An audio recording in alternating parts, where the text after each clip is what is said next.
Um, Thank y'all for being here this morning. We're going to go ahead and start off with etude 153, Largo. According to the ATSSB website, display the first four measures, the first four lines, and no repeat, so that repeat sign at the end of measure 16 does not count. Okay. The eighth note is at 80 beats per minute. Okay.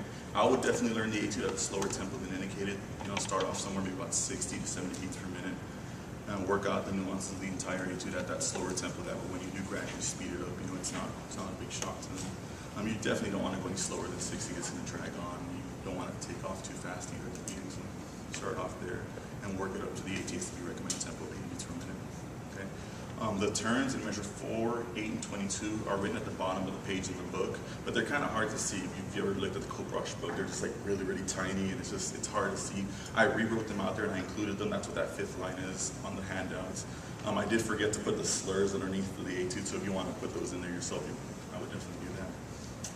What I also did was wrote out a practice rhythm for you to introduce to your students to the practice rhythm first, and then the performance rhythm is right next to it. So each turn, the three turns are there on that fifth line. Okay, and like I said, you can go ahead and write that slurry at the bottom of each line. But the practice rhythm, I will definitely teach that one first. That's doubling the time of the performance tempo. And that first turn would sound like this. You are, of course, in the key of A flat major French horn. So while you're teaching this etude, or even before you teach the etude, I would definitely learn the A flat major scale and the 2-octave range that it is for the scales. But that first turn would sound like this on the practice. And then the performance one, you just double that up. And definitely work on it to practice way first until they get a good understanding of the tempo, and slowly speed it up, and they'll be able to get the performance one more time. The second turn is the same idea as the first one, except that it's written up a fourth higher. And the cool thing about that one is the exact same fingerings as the first turn. You just keep the trigger down the entire time. Okay? And the practice one would sound like this.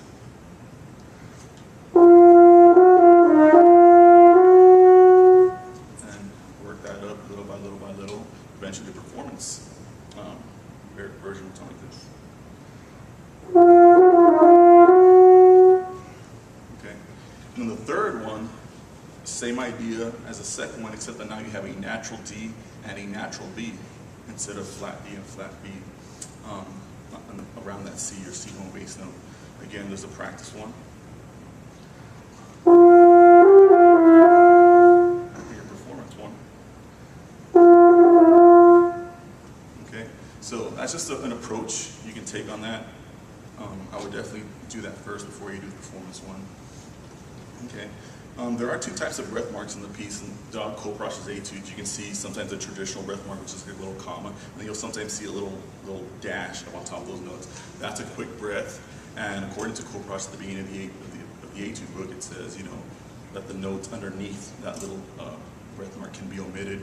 Since this is a slower etude, anytime you see one of those marks, you really don't have to omit any of the notes. You'll have enough time to take a quick breath and still play all the notes. But those, I would definitely take those little breath marks as well as the traditional breath marks. The breaths in this etude are written pretty, and in a nice spot. There's not really any places where you have to add any extra breath marks. The phrasing works out really, really well in this etude, so you don't have to take any weird breaths anywhere. Especially since it's at 80 beats per minute, it flows really well. They should be able to get through everything without having to do weird things. In measure 9, you do have that FZ underneath that high A flat. Definitely make sure that it's more of an air accent than just smacking the note with the tongue. That's not going to sound pleasant to the ear, and it's going to lead to more cracking if you try and do it with the tongue. Make sure that the air is behind the note. Okay. The notes after that high A flat are going to play at a softer volume, because in measure 11 you got the crescendo afterwards. That indicates for you to stay nice and soft.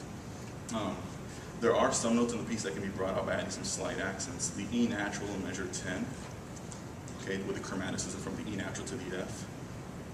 The B natural in measure 12, the A flat in measure 15, and the last two notes in measure 24. And when I say slight accent, I do mean slight accent, because for the first two, you have a little bit of decrescendo underneath them, so it'll help out with that decrescendo.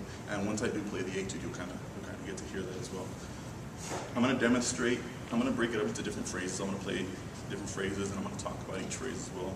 So let's talk about those first 8 measures.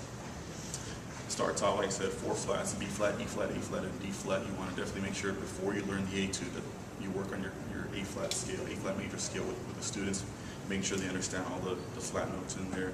Work on some arpeggios as well, because a lot of what's in here is A flat arpeggios, E flat arpeggios, and the dominant 7th arpeggios, E flat, G, B flat, D flat. Okay, so definitely work on those as well. That would help out, give them a little bit of a head start to see what they're going to see in the etude. Okay, right off the bat, first measure, you have an A flat arpeggio into measure 2. I would not go past Vagamento forte on that first crescendo. Hold on to that note just a little bit longer than the 4 counts that are indicated, 5 to 6 counts, no more than that. Release, take your breath, and come right back in on measure 3. Do the same idea for measures 5 through 6, the exact same idea. This time you can crescendo a little bit more. I would take it up to about a forte, because when you come back in at measure 7, you do come in at a forte, so definitely this crescendo is going to be a little bit stronger. Okay, you do have that turn that we talked about earlier. And decrescendo on each turn, both in measure 4 and measure 8. Okay, so I'll go and play measures 1 through 8.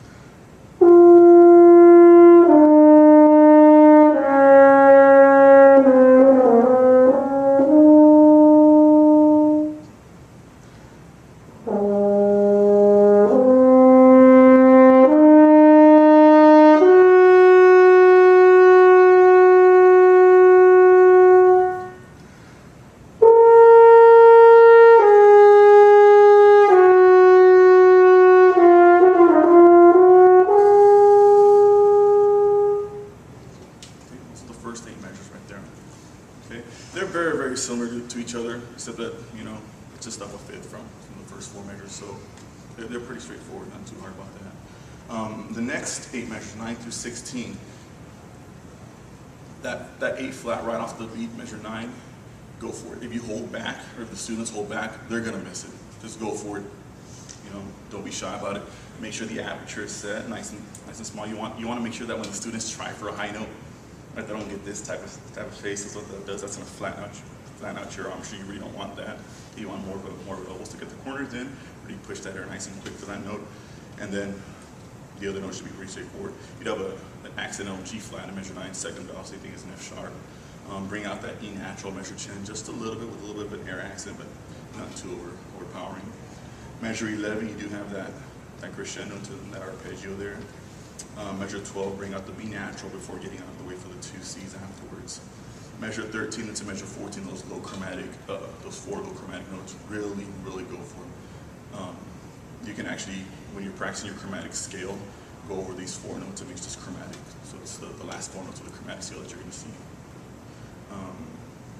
Take your time on that low F in measure 14, all 2 counts. Take a nice big breath and finish out the phrase there, all the way to measure 16. In measure 16, you have octave A flats. If you look at the last measure of the piece, measure 25, it ends very similar to that. However, the only difference is, obviously they're different notes, but there is a little bit of a breath mark in between the 2 E flats in measure 25. So personally, I mean, I would think it'd be okay to maybe add a little breath mark. That way you can have a little bit of finality before moving on to the next section in 17. There's a change of tonality as well, so it's only fitting to kind of give it a little bit of, you know, sense of finality there before moving on to 17, the new key. But other than that, it's pretty straightforward, not too much we got to talk about there. This is measure 9 through 16.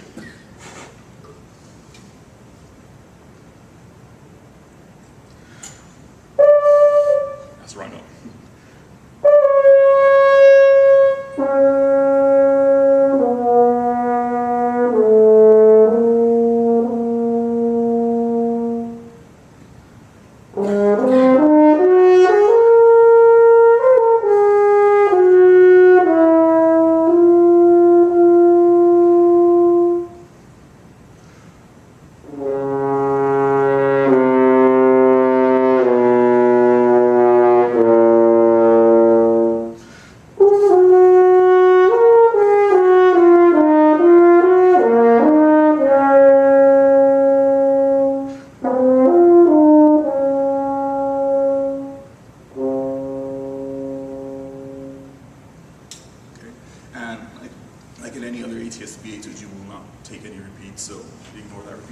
measure 16. The next four measures, measure 17 through 20, big full forte sound starting off the next section. There is a bit of a jump there from the E in measure 17 from the E flat to the G at the top of the staff. A way to approach that so that there's no gap between that is to allow the kids to start on that E flat and gliss up to that top G. That way they play all the notes in between, and that way they get used to pushing the air from the bottom note all the way to the top note.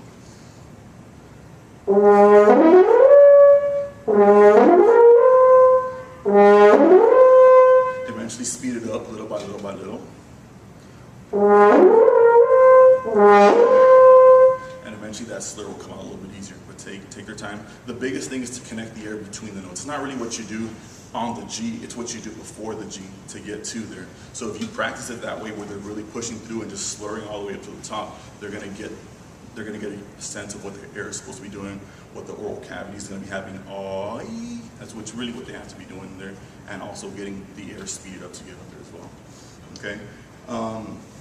Measure 18, you have another jump from the B flat up to F. However, you can take a breath in there, so that one's pretty straightforward. Measure 19, 4/16 notes at the end of the measure 19, that F minor arpeggio. I would practice that down an octave using the same fingerings that you would keep the trigger down, use the same fingerings as the upper octave for them to hear the pitches, and then take it up an octave.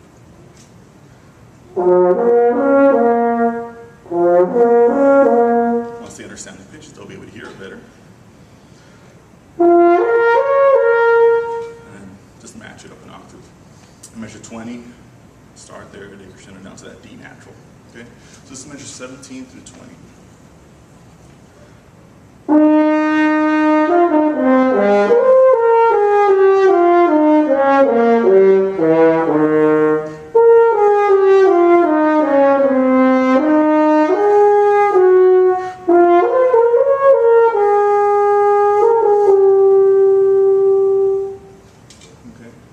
Now, measure 21 is actually one of the tougher pieces. One of the tougher measures in the piece, because you're gonna have to play it at a piano volume.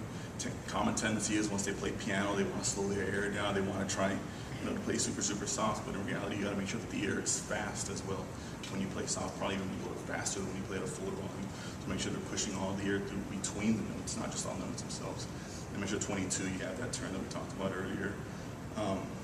Measure 23, you have the big crescendo. That's like the climax of the piece, doing that E flat arpeggio, starting the B flat, going up to the high B flat. Really go for that crescendo.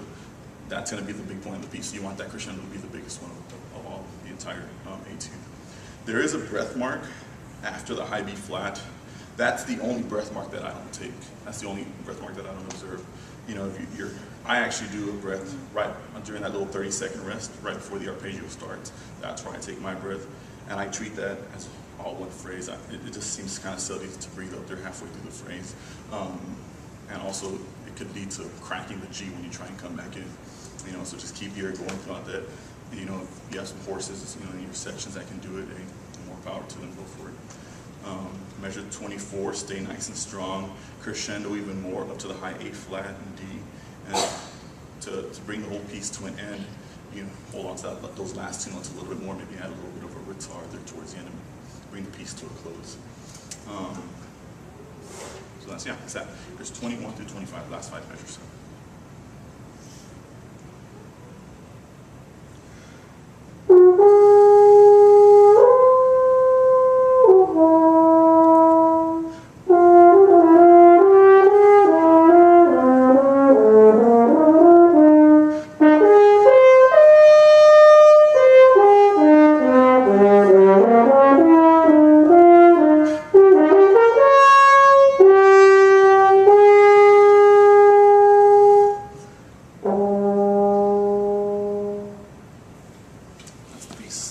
And so, if there's time at the end, I want to go to the next etude. If there's time at the end of both etudes, and I can put them all together. That way y'all can hear what it sounds like from beginning to end. But we wouldn't go into the next page, etude number 52.